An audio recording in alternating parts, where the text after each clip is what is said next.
What's going on, Next Gen fam? Welcome back to Mentor Momentum with Next Gen HQ. I am so excited for this episode. We got to sit down with Maryam Banikarim, the head of marketing at Nextdoor. We dive into so much in this episode, all the way from Maryam's stress and importance of taking action to her top tips for managing teams and being able to earn the loyalty of the people you work alongside. So get out that pen and paper, tune in. It's going to be an absolute incredible one with so many takeaways. Can't wait for you to watch this episode of Mentor Momentum with Next Gen HQ. Enjoy.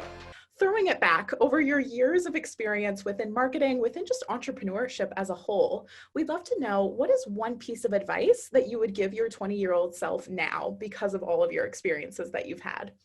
I would say trust your gut, right? I think it's a hard thing to do, particularly if I was 20. It really is important, and really strive to be your authentic self and find a place that allows you to be who you are at your best. Focus on the work will speak for itself. And in the end, you have to be able to look at yourself in the mirror, right? Like those are the moments that matter. So do good work hard, and really be willing to trust your gut. Do you feel like when it comes to really being yourself and trusting your gut when someone is working within a larger organization, do you think there's any way that they then have to think about, how do I meet this organization's standards, their brand, their guide, while also bringing myself to the table? Do you think there's any of that conversation going on? Well, I was a kid who moved a lot, so I always had to sort of show up in a new town and sort of assimilate, if you would. And I think that there's sort of two things to this equation. You have to read a room. You have to be good at reading a room and understanding what the culture is like. And then I think it's you sort of can make a choice of what you're going to do, right? I think if you're going to go work on a film set, if you showed up, in head to toe designer wear, you'd be sending a different kind of a message than if you sort of showed up looking like, members of the crew. I think making sure that you're making conscious choices is really the critical thing. It obviously comes also with a level of feeling comfortable in your own skin. But I do think that, I remember when I worked at Univision, I was supposed to go meet the chairman of Univision in his offices in LA. And somebody said to me, "Oh, if you're going to meet with Jerry, he doesn't like women to wear pants. You need to wear a skirt. And by the way, you need to wear hose." And, I remember it was just so funny. I was like, I don't wear hose. So, I don't mind wearing a skirt suit because I have one of those and I'm happy to wear that, but I'm not going to be wearing hose. And if that means I can't work at this company, I better find out now. And I can tell you that made no difference in my relationship with Jerry. And it, but it was a choice, right? It was somebody's advice to me, and I could have taken it or not. But I sort of had things I was willing to do and things I wasn't willing to do. And frankly, I would have been happy to wear a pantsuit. It's just that I actually like skirt suits. I think you have to go back to the why. Like, what is it that you're trying to accomplish? Are you trying to make a statement, or are you trying to get the job done?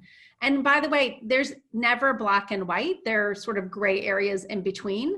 If I'm focused on impact, I want to be my authentic self, but I also don't want to show up in a way that actually shuts everybody down, right? I say about communication all the time, it's about, does my message land? It's not about what I say, but what does that person take away and hear? And I think that's just a really good note, right? So how you show up also impacts that. Now, I think there are definitely instances where you make a choice that you're going to show up differently because you're looking to be a disruptor. Those are all choices. I just think being conscious about the choices that you're making is what matters. Where we want to ask you to get a little bit comfortable or uncomfortable with us and share a mistake or failure that you've made along your way, because I feel like our audience will be able to learn a lot from a major lesson that you've taken on. In high school, at some point, I ended up taking what I would call basic adult ballet, which is another word for remedial ballet. And but I was a teenager taking adult ballet, and I remember once. I was never going to be a great ballet dancer, but I was taking ballet because that was sort of like the building blocks to dance. Like, I like jazz, but you had to learn the basics of dance in order to be able to master jazz. And I would go to this class, and I never had a natural turnout. So I wasn't, particularly gifted dancer as a result. But I'll never forget, one day the teacher pulls me out in front of the entire students, and she says, "If she can do it, you can do it." That could have been a very mortifying experience where I might never have recovered. I could have just rolled up like a ball. I could see my children doing that. But for me, it was sort of like, you know what? Like, it was all about grit and resilience. And the truth was, if I could do it, it was true. Pretty much anybody could do it. And I think about my career that way a lot. I think as a kid who was an immigrant, we moved here in the midst of the hostage crisis. I'm originally from Iran. And I often think, how did I get here? I sort of feel like the Forrest Gump of my own life, which is like, wait, why am I in this room? And I think it's just a really good reminder that if you are just determined and you believe in the possibility and you're willing to work hard, you will find your way. And really the reason she pulled me out is because even though I wasn't great, I would come home and I would practice endlessly in front of the mirror. So, you know, it's a good lesson, because you could have conceived it as a failure. And I would say it's a failure that's disguised as an opportunity. But by the way, I would say to you, fail early and often, because it gets harder as you get older. So the more you develop that muscle of resilience, the more flexible you will be. We work in a world where you need to be agile and shift and pivot all the time. And if you develop that muscle early on, instead of being afraid of it, now, of course, it's easier said than done. We all know it really will serve you well in the long run. What is one main life habit that empowers you to be your best every single day? You know, I inherently am curious. I generally come to the table thinking I'm not the smartest person in the room. That is definitely my MO. I sort of approach every situation as an opportunity to learn. I think there's so much to learn from other people and from situations. And so if you don't consider yourself the smartest person in the room and you're open and curious, you can see new things and find new pathways. And frankly, for me, it's always been a team sport, not an individual sport. You know, I think it's in the combination of people and their thoughts that we win. That inherently for me is probably why I inherently believe in the power of community. So I think be curious, right? I think that's just a really good habit. I find I get lots of interesting insights from all kinds of places. My two children are constantly schooling me on different things that I need to be up to speed on. I actually, one of my favorite new lessons was that my daughter wanted to buy, I hope she doesn't listen to this. She wanted to buy new underwear. And apparently there's a brand called Parade that is all the rage in the 20-something marketplace. And so I was curious to know why that was something her friends were buying. And so I went to go look, and it's really started by a young woman who's not that much older than my own daughter, who actually turns out went to Columbia. And what was super interesting is how they're going to market, which really is via Instagram. And they're actually giving out sort of an incentive for you to post a picture of yourself or just of the underwear that you buy on Instagram. And in doing that, they actually went out to lots of people who maybe would not be traditionally considered influencers, but sent them a free pair and asked them to post, and basically created this other version of an influencer model. And that's really how they're building their business, right? This is not a brick and mortar store. This is all direct to consumer. And I just think there's lessons to be had everywhere if you're willing to go down sort of, you know, different rabbit holes. So, you know, just be curious, because you don't know where those threads will lead you. I think the other thing is have a bias towards action, because, you know, it's hard to come up with good ideas. On the flip side, there's a lot of good ideas. And what makes a difference between somebody who has a good idea and a good business is the person who had the bias to action, who went and did, maybe failed and just kept going. I think that's a really, really important lesson. Like, if you wait for perfect and don't act, you know, one of the things that's been interesting since August, there's been so many stories of New York City being dead, right? And so I got tired of those because I love New York City.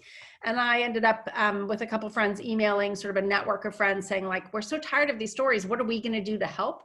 And this wasn't even our day job. We all sort of gathered, and through this ended up creating this movement called New York City Next, NewYorkCityNext.org. You should go check it out. It's actually kind of amazing because it's all volunteers. And what we came up with was this idea of bringing sort of moments of joy to New York in the different locations. And basically, like, for example, we actually got 24 Broadway performers to sing Sunday from Sunday in the Park with George on the steps of TKTS, thanks to the Times Square Alliance, and a lot of people who volunteered, including Bernadette Peters, by the way. And that was at a time where there were no permits being given, COVID rates were high, and really from idea to conception, that took 5 weeks. Now, we never knew if it was going to happen until it actually went live.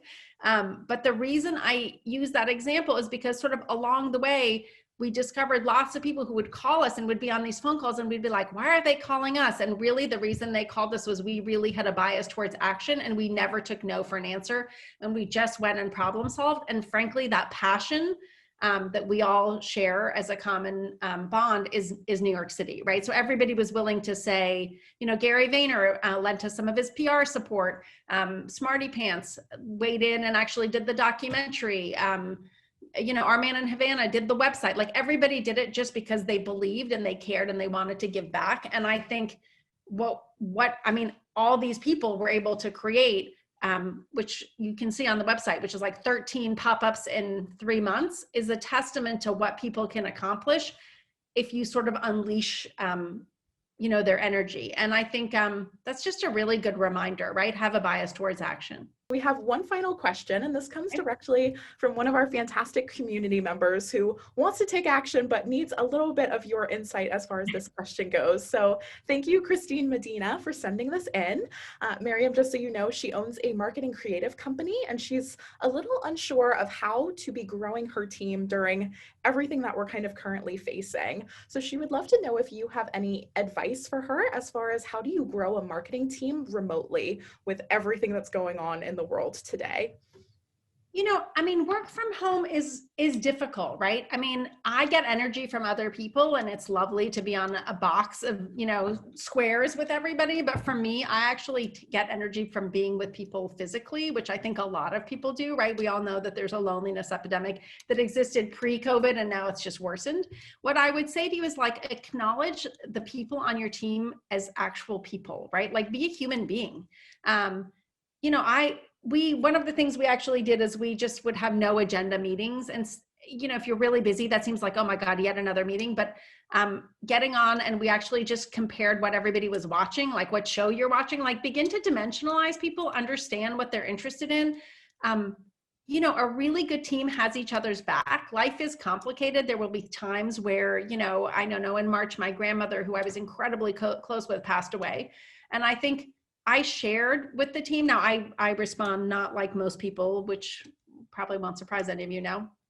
But for me, even though she passed away and, she was incredibly close to me, for me, I came back to work quite quickly because I wanted to be distracted, right? But I think just like giving people permission to know that your life is complicated, which, by the way, now we all see because, you're seeing me in my son's room and it's all just left out there for people to observe. I think just recognizing that and having your teams back, like, I remember once I worked for somebody who had been quoted as saying, she looked for people who demonstrated loyalty. And I said, loyalty is earned. It's not just given, right? Like, be good to your people. Be good to them when they come, be good to them when they go, be good to them during their journey. Recognize that people's journey is complicated, and be there to support them. Be willing to give them feedback, not during the performance cycle, but along the way. One of the things that always drives me crazy is when somebody gives you feedback 6 months later. It's like, you've been harboring that for 6 months. Like, would you do that to somebody else, right? Like, find a way to give productive feedback and really have the intent on them being better, right? I just think, like, humanity is what it's all about in the end. And I think I've been fortunate that I've had the opportunity to work with people repeatedly. And I think in the end, it's because we all sort of recognize each other's humanity and had each other's back. That was Mentor Momentum, sharing life and business lessons from incredible leaders. Looking for more momentum? Subscribe to our weekly Momentum newsletter at nextgenhq.com and check out our other podcast, Momentum Audio, on any of your favorite podcast channels. Now that's momentum.